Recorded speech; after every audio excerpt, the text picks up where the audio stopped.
Absolutely, running and yoga work so well together. Yoga helps to open up those muscles that get tight when you're running. However, if you're out running, you might not want to get down on a wet ground to do pigeon pose, cat and cow, and downward facing dog. So alternatives to those are, instead of pigeon pose, try balancing like this. One foot on top of your knee, above your knee, dropping down so you're in a bit of a squat.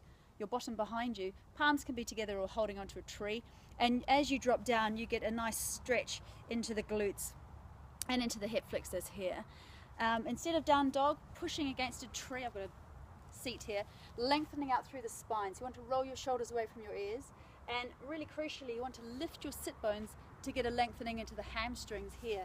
So making yourself nice and long like this, drawing up through the sit bones, and then you could come into a calf stretch by pushing one foot behind you, dropping the heel, and then maybe dropping it down into a lunge. So that takes the stretch further up into the hip flexors and into the top of the quads, either hands like that or up or supported by the tree.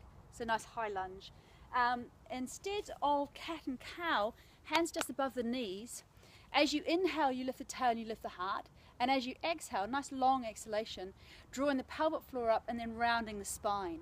Inhaling to release the pelvic floor and exhaling to round. So you're really working the pelvic diaphragm and the lung diaphragm together, inhaling and exhaling, and getting a nice release through the back and opening up through the pelvis as well, like that.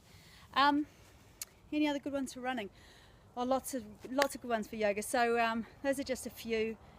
Enjoy your running and do come to yoga.